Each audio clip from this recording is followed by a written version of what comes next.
Imagine this. You match with a girl on Tinder. She lives just 5 minutes away.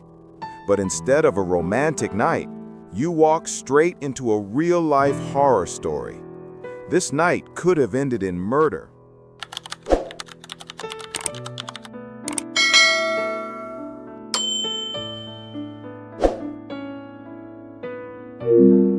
So, before I go into the story, I'll just explain that in the lead-up to this particular incident, I had a number of strange attempted break-ins and occurrences. So much so that I had to install cameras with motion sensors on every entry-exit in my apartment just so I could make sure no one was there when I got in at night. One of the first was encountering a man standing in my room when I walked in broad daylight. I had stuff go missing the week before, and my roommate said he had the sense he was being watched in there that week. So I'm on my way home from a night out, and I start going through my phone. I see I have a message on Tinder, and check it out. The girl looks attractive, but I think she's a catfish because she sounds so eager to meet me, and I know that when something sounds too good to be true, it always is. So I get home, and she sends me her address. I check it, and she's literally a 5-minute walk. I'm drunk, and it sounds appealing, even just the attention. But again, I don't believe her. So I say, video call me, and she surprisingly agrees. I see the call coming in, and I'm not sure what to expect, but surprisingly, it's the person. She seems nice. She says she's high and wants to smoke and have some company, and I agree. Now I'm like excited. Maybe I'll actually really hit it off with her, and she lives a stone throw away. So I have a shower, grab some liquor, and head over. So I'm on the way. I'm walking.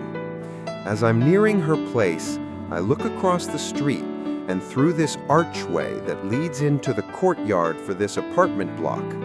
At the end of the arched corridor, I see a man glance out at me, then pretend to look at his phone.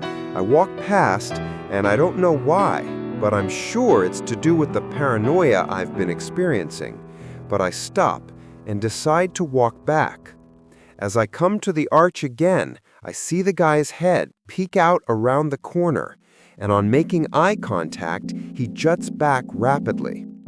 When I'm in full view of the arch tunnel again, the man is seemingly immersed in his phone again, and he starts walking around the corner and down the street. I stand there and look to see if he will look back. He doesn't, and I hear a girl's voice behind me. It's the girl, and she's like, "Hey, come on in." It feels like an episode of To Catch a Predator, but she's clearly in her early 30s, so I start to relax again, but only briefly. We walk up a flight of steps to get to her apartment, but then she starts veering down a flight of steps and tells me she has a basement apartment. I follow her and am calm until I get into the living room. I don't know how to describe why.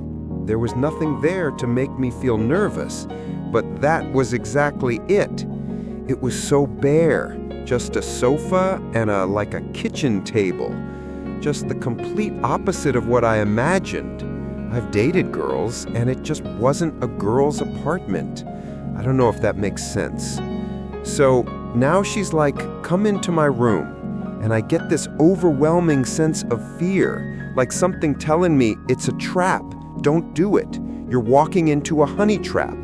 But I tell myself I'm being paranoid and try to relax again. So I follow her to her room, and it's a tiny box room. There's a bed and an empty bedside drawer.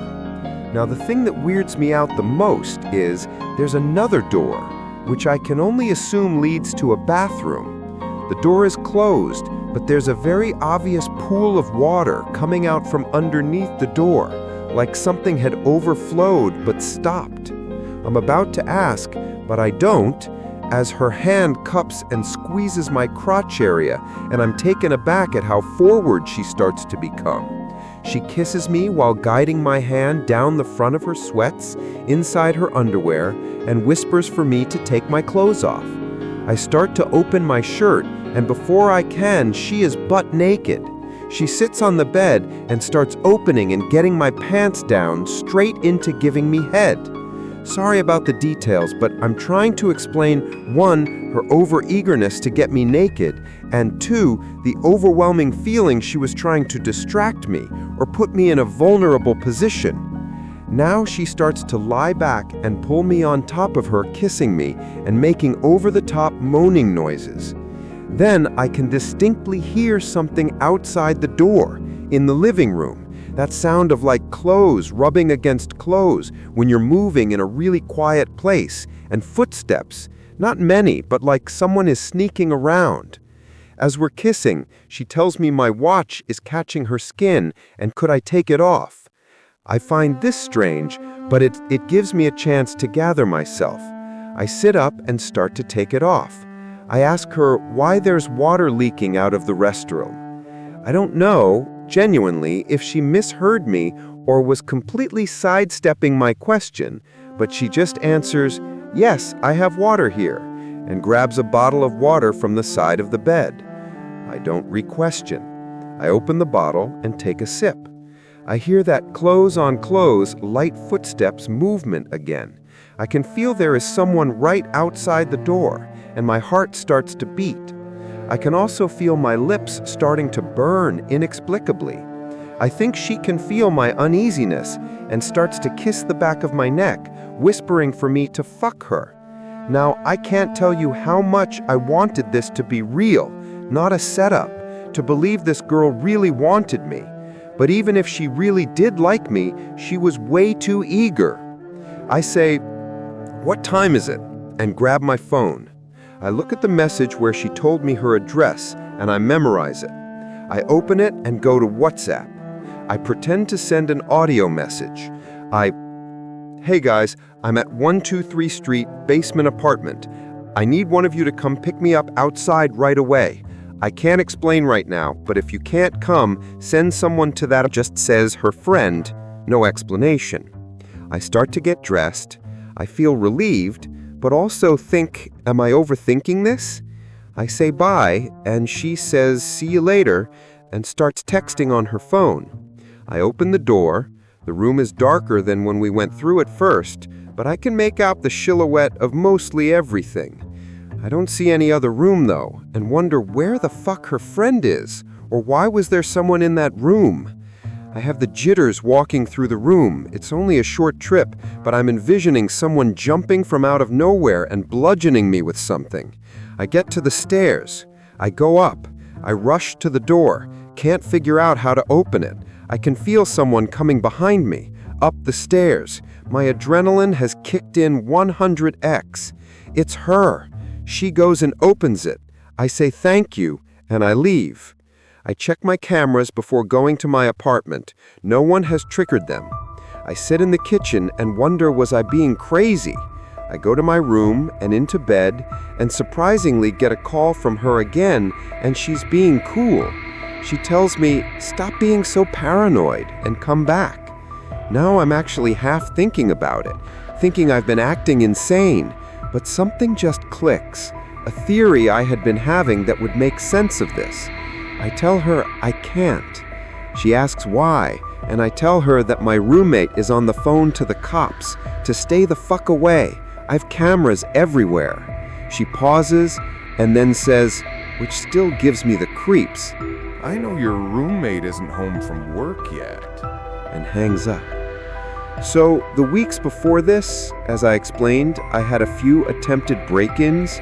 I always thought the roof, because I'm on the top floor, but the cameras never caught anything. What I didn't understand was how they were getting in. The apartment next door to me, the only other one on that floor, was occupied by the landlord's brother. He has what I'm guessing is dementia or something. He kind of hoards and takes random things in and out every so often. I hadn't seen him in a while, but I had heard movement in the apartment. I knew what was happening. It just all clicked. People were coming down the fire escape and in through his window. I think possibly staying there, stealing from him, using my Wi-Fi, as I had the code left on the wall. I think that night they decided to rob me, knowing my roommate wouldn't be home until 4 at least, and someone watching me while I was out in the neighborhood. When they realized I was going home early, they tried to distract me. I told the landlord I thought people were going through the apartment. I don't know, with the clutter in there, could you tell, but I know the window was unlocked, and he stayed with an elderly lady on the second floor who looks after him. There hasn't been much activity since, so I hope this is the end of it. I didn't call the police because I wasn't sure I was being crazy, but I knew deep down I wasn't. But even when I tell people, they're like, okay.